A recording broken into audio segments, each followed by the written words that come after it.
الأيام خرج إلى الجبل ليصلي وقضى الليل كله في الصلاة لله.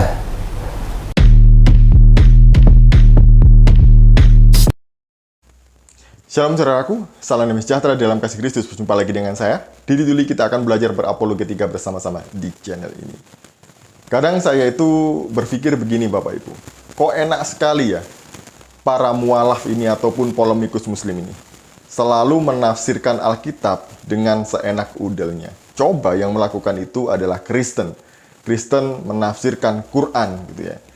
Pasti kena penistaan agama. Tapi ya begitulah yang terjadi di Indonesia ya. Jadi, kali ini Ustadz Kainama menafsirkan Alkitab, ayat Alkitab dengan seenaknya sendiri, karena itu memang kebiasaannya ya. Dia menafsirkan Lukas pasal 6 ayat yang ke-12 ini bahwa Yesus sedang bersolat kepada Allah dan kiblatnya itu adalah Al-Aqsa, atau ya kita tahu sendiri di mana itu ya. Nah, apakah Yesus melakukan itu? Sebelumnya mari kita bersama-sama melihat video berikut ini. Iya nih, saya bacain ya. Iya, baca. Silakan. Wa fi yawmin minal ayyami kharaja ilal jabali liyusalliya wa qada al-laila kullahu fi sholati lillah. Jesus itu artikan. Ya. Jadi wa fi yawmin minal ayyam, ya, dari hari pada suatu hari ya, di hari-hari tersebut kharaja ilal jabali liyusalli. Dia keluar menuju gunung untuk liyusalli, untuk sholat, melaksanakan sholat. Terusin Ustaz. Wa qadal laila kullahu fi sholati lillah. Kemudian pada malam hari kullahu, di malam itu fi sholati lillah. Jadi melaksanakan sholat lillah, untuk Allah. Kalau dia Tuhan, yang pertanyaanmu pertama, Jesus itu Tuhan atau utusan? Kalau dia Tuhan, kenapa di situ disebutnya dia sholat kepada Allah? Dia punya Tuhan, Jesus punya Tuhan yang namanya Allah, bukan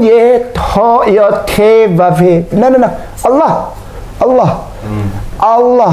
Dan Jesus sholat kepada Allah malam hari, itu kali yang ketiga. Dan menghadapnya kemana? Ke kiblatnya. Kiblat Yerusalem. Al-Aqsa. Kalau orang sholat punya kiblat kepada Allah, agamanya apa? Islam. Selesai. Engkau disuruh Yesus untuk jadi Islam, bukan Ustadz Rizal, bukan Ustadz Haris, bukan Bapak Danca, bukan Kainama. Engkau sedang dituntun oleh Jesusmu sendiri untuk jadi orang Islam. Jika kita mendengar kata sholat, seringkali kita mengidentikan dengan orang Islam. Karena memang di Indonesia yang umum memakai kata sholat dalam doanya, dalam ibadahnya, itu adalah orang Islam. Namun ketika kita jauh melihat ke belakang, gitu ya, ada orang Kristen di Timur Tengah, Kristen Ortodoks, yang sudah memakai kata ini dalam kehidupan rohani mereka, dalam doa-doa mereka. Jadi, kalau kita membaca Lukas pasal 6 ayat 12 dalam bahasa Arab, ada kata sholatnya, itu bukan sesuatu yang aneh gitu ya. Itu lumrah, karena memang kata sholat itu adalah bahasa Arab untuk berdoa. Kata sholat itu berasal dari bahasa Aramaik, yaitu selotah, yang artinya berdoa. Kristen Ortodoks, baik itu Ortodoks Mesir, Palestina, Yordania, Lebanon, dan semua yang ada di daerah Timur Tengah, itu memakai kata sholat sebagai istilah untuk doa mereka, yang diambil dari bahasa Aramaik, yaitu selotah. Maka bahasa sholat itu adalah sesuatu yang lumrah bagi saudara-saudara kita Kristen yang ada di Timur Tengah. Nah, doa orang Ortodoks, doa Bapa Kami, itu doanya juga memakai bahasa Arab. Nama doa ini kalau di kita adalah bahasa Indonesia itu doa Bapa Kami.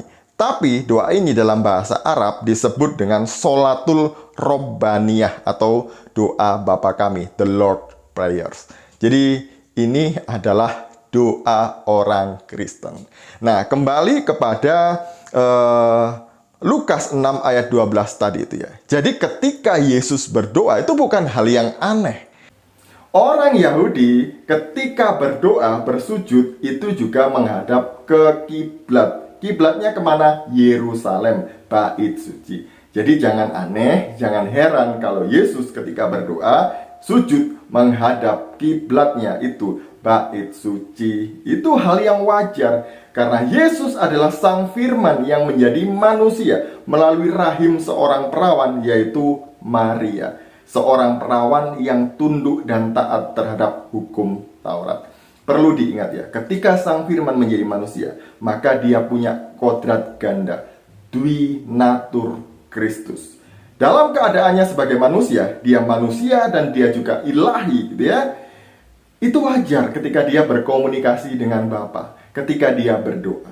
Yang tidak wajar adalah Ustadz Kainama yang selalu mengartikan berdoa itu untuk meminta. Sejak kapan Kristen memiliki berarti berdoa itu hanya meminta? Anda. Bagi Kristen, berdoa itu adalah berkomunikasi dengan Tuhan, berbicara dengan Tuhan dari hati ke hati, bukan hanya sekedar meminta. Kalau kita meminta kepada Tuhan, Tuhan tolong lakukan ini, Tuhan saya ingin ini, itu, banyak sekali. Itu kita memposisikan diri sebagai Tuhan dan Tuhan sebagai pesuruh kita untuk melakukan semua yang kita inginkan. Enggak begitu. Dalam doa itu ya kita berbicara kepada Tuhan dari hati ke hati, mengucap syukur. Ya memang ada kalanya kita juga meminta, gitu ya. Tapi semua biarlah terjadi atas kehendak Tuhan. Jadi ini yang perlu diingat ya. Ketika Yesus berdoa, satu hal yang harus kita ingat bahwa Dia mengajarkan bagaimana cara berdoa yang benar kepada kita. Karena sejak kita jatuh dalam dosa, manusia jatuh dalam dosa, itu tidak tahu bagaimana cara berdoa yang benar. Maka Yesus mengajarkan itu. Ini loh cara berdoa yang benar. Kalau saya saja Sang Firman yang datang dari Bapa, keluar dari Bapa, harus berdoa kepada Bapa, maka kita, kalian manusia itu, gitu ya, kalian lebih lagi perlu berdoa kepada Tuhan. Nah, kita kembali kepada apa yang disampaikan kepada Ustadz Kainama tadi itu ya. Yesus berdoa kepada Allah katanya ya. Ini sebenarnya hanya harapan Ustadz Kainama ya. Harapan, sekedar harapan bahwa Yesus itu berdoa kepada Allah. Padahal berbeda.